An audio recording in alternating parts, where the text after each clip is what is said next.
designed to run on racks of storage servers, and it uses very simple and clever algorithms that run directly on the switch.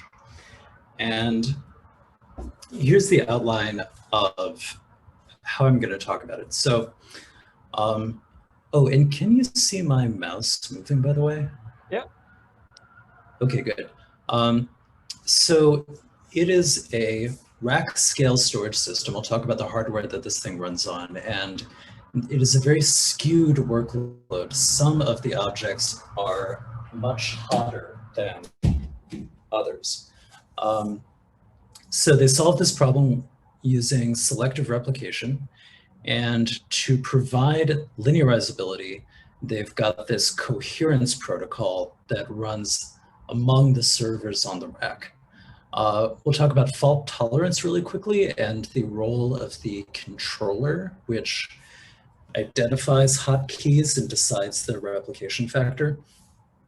I'll show, I think, 2 charts from their evaluation, and then I have like 1 observation and 1 question about this thing.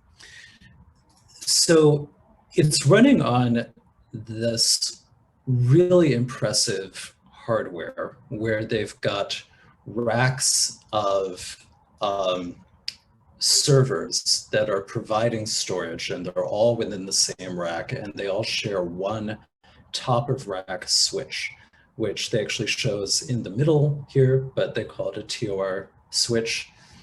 It's programmable, which is very important. And the service that they provide is a very simple key value storage with, you can get a key or you can put a key. So all writes are blind writes. There's no read, modify, update. You can't increment a counter. You can only read and write, which is also going to be very important.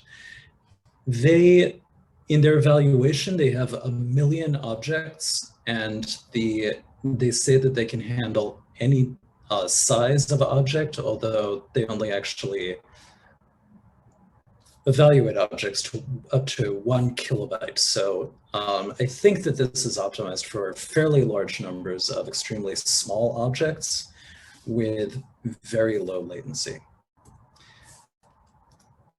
And here's kind of the same idea, but as a diagram. So they can serve a very large number of clients, and all of the clients talk to the switch, and all of the servers talk to the switch. So every single request and reply packet goes through the switch, and this is key to their protocol. And then there's a controller, and the controller does not need to be very fast. In fact, their controller is written in Python, and it's responsible for occasionally updating the replication policy for all of the objects that they are storing.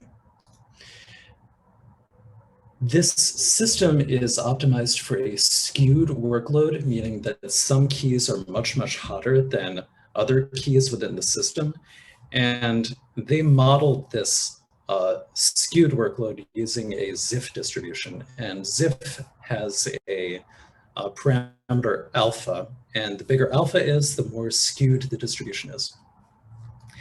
I didn't know much about the Zipf distribution, so I looked it up.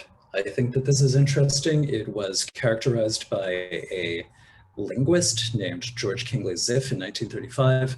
He had a corpus of written English, and he noticed that he was counting word frequencies. So the is the most common English word. And he noticed that the second most common is half as common as the most common. And so on. The nth most common English word is 1/nth as common as the. So if you see that distribution, that's Zipf with an alpha of 1. And then if alpha can be less than or greater than 1, and the bigger alpha is, the more skewed it is. So the more popular the most popular things are. And they cite papers from Twitter and from other companies that show that this kind of distribution is pretty common among distributed storage systems. So given that they have this hardware and this kind of workload, here are the goals that they aspire to. So they wanted to provide good load balancing for dynamic workloads with high skew. So that means that not only is there skew, but the skew changes very rapidly. Some keys become more popular and then less popular. They want to work with a fast in-memory storage system. So the protocol has to be super lightweight. Otherwise, the overhead of the protocol is going to swamp the latency of their storage system itself because the storage is so fast. They want to handle arbitrary object sizes. They are, by the way, they are competing with some other systems that have very limited object sizes, which is why they emphasize that they have this feature. Linearizability, so no stale reads. Every get gives you the result of the most recent put for that key. And they want to be equally effective for a range of kinds of workloads. So we're going to evaluate them on all of those goals at the end. How are they going to deal with this extremely skewed workload? They could use caching, but they've got some good arguments in the paper for why caching is not the right solution here. Mainly it's that their servers are so fast that no caching layer would be significantly faster than the servers are. And also that caching only works for read-heavy workloads, and they want to support write-heavy also. So the way their selective replication works is that, first of all, every key has a replication factor of 1, and they just hash the key to determine what its home server is. And then for a very tiny number of keys, which are hot, those are replicated, and they can replicate those any way that they want to any servers that they choose and any number of servers that they choose. They only need to replicate the most popular certain number of keys, and this number of keys is order of n log n, where n is the number of servers. And if you replicate this number of keys, then you can balance the load, meaning that no server's load is more than like epsilon bigger than any other server's load. So notice here that the number of keys total doesn't actually matter. What drives the replication factor is n, which is the number of servers. And I think this is really interesting. So the replication factor that you need in order to balance load, it grows faster than the number of servers. And this is because the more servers you have, the greater your chance to get unlucky. It increases the probability that some servers got multiple hot keys. And so you need to do more replication in order to fix that problem. But it only grows like n log n. It doesn't grow much faster than the number of servers does. And in fact, in their evaluation, they had 16 storage servers and 1 million keys. And they could achieve the load balancing they needed by only replicating 16 of those keys, the 16 hottest keys. And then the other almost 1 million keys were not replicated at all. And that was good enough to balance the load. And that's because of this highly skewed workload. It would be natural now to talk about how they gather statistics and identify which keys are hot, but I'm not going to do that. First, I'm going to do the protocol where they manage replication or where they guarantee linearizability, and then we'll do the stats. So I think that this protocol is really satisfyingly simple. And it can be simple because all traffic goes through the switch, and the switch is programmable, and it can execute its protocol as fast as it can receive packets. So we'll assume that the set of replicated keys is fixed. And that set of keys is tracked in a directory. And that directory says which servers have the last successfully written value for each of these handful of replicated keys. We'll talk about the read pathway first, and then we'll talk about the write pathway. So to start off, a client reads with a key, and it's actually the client's responsibility to hash the key to determine the home server. The switch receives this packet, and if the key is not replicated, then it just finds the home server, and the home server then replies to the client. If the key is replicated, then we randomly choose one of the storage servers that the key is replicated to, and we can do some smart load balancing here. The storage server then, one of the replicas, replies, and then this is super clever. The switch updates its directory. So if the storage server replies and says, I have version 3 of key X, and the directory didn't know that, then the directory gets updated as it's processing and forwarding this reply. The write protocol is not much harder. So the client sends a key and a value, and the switch has a global version number that it increments for every write. And so it attaches that version number to the packet. And then if the key is not replicated, then it's just forwarded to the home server for the key. If the key is replicated, then the switch tries to broadcast the new value to all of the replicated servers. And the switch could actually choose new replicas. Every single write can go to a different set of replicas, which is kind of amazing. You get the chance to reevaluate how hot the key is every time it's written. And then what's also super clever is that when we broadcast this write, we don't update the directory yet. So if that broadcast completely failed, then we wouldn't update the directory, and the directory would still be accurate. Or if only one of the storage servers manages to reply, then we only process its reply. And so we only update the directory as servers successfully replicate the new version. Here's the pseudocode. I think I'm just going to skip this slide in the interests of time. We can go back to this if there were questions about that. One thing that I'm interested in is I assume that this is all completely single-threaded because there's no mention of concurrency control here at all. And I think that that's kind of amazing that because the switch is running so fast, we don't need to manage concurrency. They have a little bit of a discussion of fault tolerance. So they use chain replication, which is from this 2004 paper here.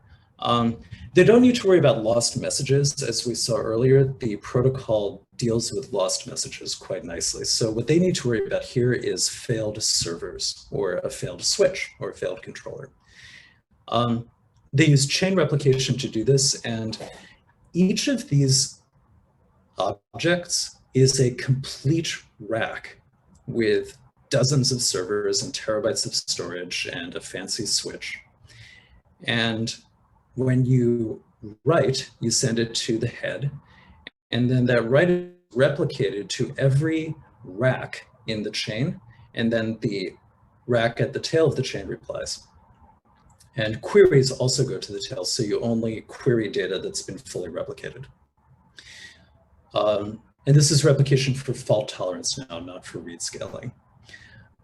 So theoretically, if you lose just one server, you have to take the entire rack out of the chain and rebuild it from scratch. They say in the paper that there are more efficient ways to recover from failure, but they don't talk about the details.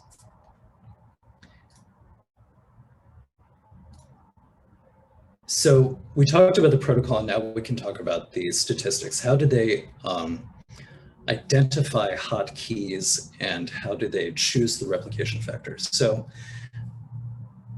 gathering statistics is still on the switch, but it's not done in line with packet processing the same way that the protocol is done inline. So it can afford to be a lot slower. And since gathering statistics is slower, it only samples reads and writes. So only some fraction of the incoming client packets are used to update the statistics. An advantage of this is that a hotkey will show up very frequently among the sampled statistics, whereas a relatively cold key will show up few times. I don't understand the whole implementation here, but I can sort of guess that if you have some fixed buffer of maybe like 10,000 samples, the 10,000 most recent samples, and you use that to calculate the hotness of keys, then cold keys will kind of appear there occasionally, but that won't matter. And hot keys will be constantly appearing in the most recent samples. And so those are the only statistics that you actually have to compute. The controller is off the switch. At least it seems to be in their implementation. They actually implemented in Python, so you know that speed must not matter to them at all. So the controller is running on a separate server in the rack, and it's occasionally fetching the statistics that are kept up to date on the switch. It sees which are the hottest keys and what their read-write ratio is, and then it sends that information back to the switch as a policy. It tells it which keys to replicate and how much, and then which keys to stop replicating. My understanding is that if one of the keys is no longer replicated, the storage servers will still have stale copies of this replicated key. But that won't matter because nobody's querying that stale data, and the controller manages some sort of garbage collection process for deleting those stale replicas eventually. If you remember the protocol earlier, we can update the replication factor of a key every time we write, and we can choose which servers to replicate to every time we write. But there might be read-only keys that become hotter and colder over time. So the controller can send a sort of a no-op write message, a synthetic write message, in order to change the replication factor there.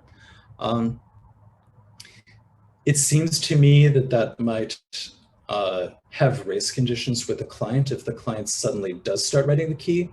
I don't know how the controller manages to ensure that it's the correct version of the key that gets replicated. Maybe we can talk about that. So that's the Pegasus system. We can look at the goals that they set themselves. Does it provide good load balancing for dynamic workloads with high skew? It does, because it only replicates the hot keys, and it can change the replication factor very frequently as it updates the statistics.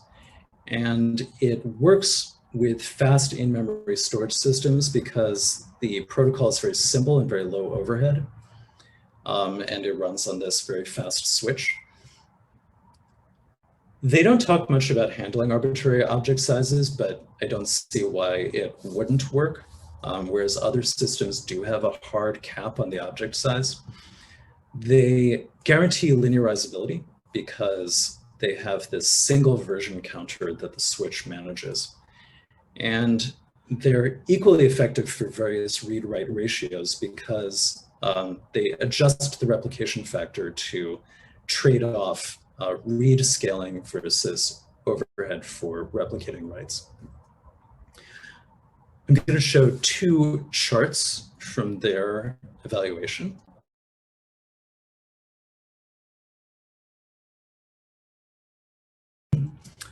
Quick aside here, they have an at most once protocol. It's not on by default, but they do allow for retriable writes with deduplication. So that's the at most once protocol.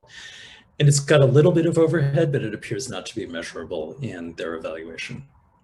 So you can see that there are two competitors here, are green, some consistent hashing implementation, and then red is a specific product called Netcache, and then there's the two Pegasus variants. Caching is obviously great for a read-only workload, and then as soon as you start writing and invalidating the cache, it gets much, much worse. Their consistent hashing implementation, whatever it is, seems to be very bad. And I'm also not sure why consistent hashing gets worse the more that you write. So I don't know what they're evaluating against here. But the impressive thing, obviously, is that Pegasus does really, really well, even when you have either all reads or all writes or something in the middle, because it's adjusting its replication factor to compensate for that.